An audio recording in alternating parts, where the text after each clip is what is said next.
Hello friends, today we are going to discussing about the fourth chapter of the book that is named as Robin Sharma's book Who Will Cry When You Die.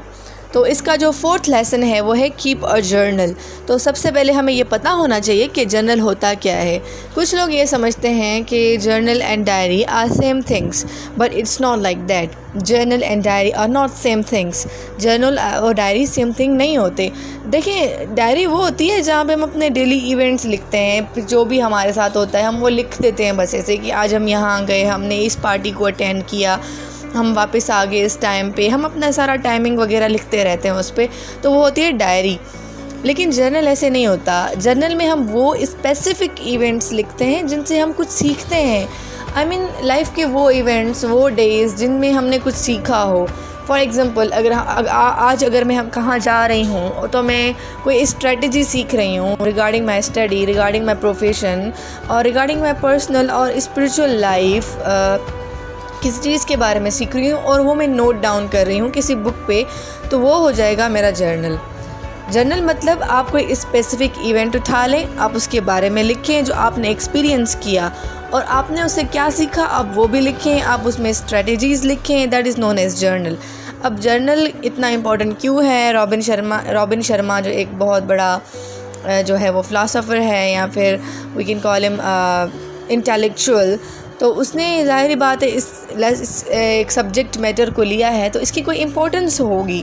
تو جو general ہے اس کی بھی ایک importance ہے. اس کی یہ importance ہے کہ یہ آپ کے اندر ایک سیلف اویئرنیس کریٹ کرتا ہے, اور اس سے اگر آپ جرنل لکھیں گے تو پھر آپ جو مسٹیکس کرتے ہیں ان کا لیول کچھ ڈیکریز ہوگا.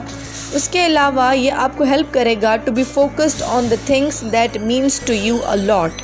مطلب آپ کو فوکس رہنے میں یہ ہیلپ کرے گا. یہ آپ کو یاد دلائے گا کہ what is important towards your way. یہ آپ کو یہ فیل کروائے گا کہ آپ کو بھی کیا کرنا ہے. That's why that's very important to keep a journal. اس کے علاوہ بھی بہت سارے جرنل کے جو ہیں وہ فائدے ہیں. جو جرنل ہے وہ اس کے ذریعے ہم اپنی تھنکنگ کو ڈیپ کر سکتے ہیں. اس کے ذریعے ہم اپنی انٹینشنس کو کلیریفائی کر سکتے ہیں, ہم اپنی تھاٹس کو کلیریفائی کر سکتے ہیں. اس کے علاوہ اب اگر ہمیں کوئی ایسا انسان مل جاتا ہے جو سکسیزفل ہے, تو اگر اس نے ہمیں کوئی ایسی اسٹریٹجی بتائی ہے جو سکسیزفل بننے کے لیے بہت ضروری ہے, تو وہ ہم اپنے جرنل میں نوٹ کر سکتے ہیں, تاکہ آنے والے دنوں میں وہ ہمارا ایک ریکارڈ ہمارے پاس پڑا ہو جو ہم ریوائز کر کے اس کو امپلیمنٹ کر سکتے ہیں. اس کے علاوہ جو انسان جرنل لکھتا ہے تو وہ اس کو انکریج کرتا ہے کہ آپ کیا کر رہے ہو, آپ نے کیا کیا, آپ نے کیوں کیا, اور آپ نے جو بھی کیا اس میں سے آپ نے کیا سیکھا. اس کے علاوہ یہ ہماری پرسنل گروتھ میں ہیلپ کرتا ہے. یہ ہماری وزڈم کو ایک فورم دیتا ہے فار اسٹڈی. یہ ہمارا لیے ایک پلیٹ فارم ہے جہاں پہ ہم اپنے بارے میں پڑھ سکتے ہیں, اپنے آپ سے بات کر سکتے ہیں. That is very important for success in the future.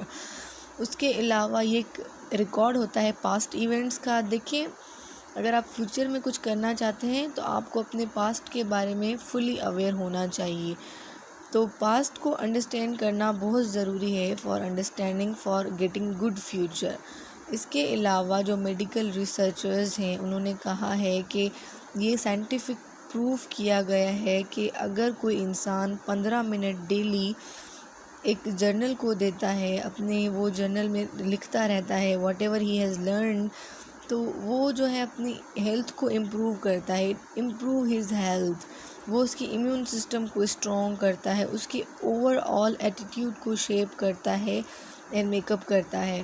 سو اس لیے ہم یہ بھی کہہ سکتے ہیں کہ رابن شرما کہہ رہا ہے کہ اگر آپ کی زندگی کے بارے میں سوچا جا سکتا ہے, آپ کی زندگی اتنی خاص ہے کہ اس کے بارے میں سوچا جا سکتا ہے, تو اس کے بارے میں لکھا بھی جا سکتا ہے. Thank you so much. This is all what I have learned from this chapter.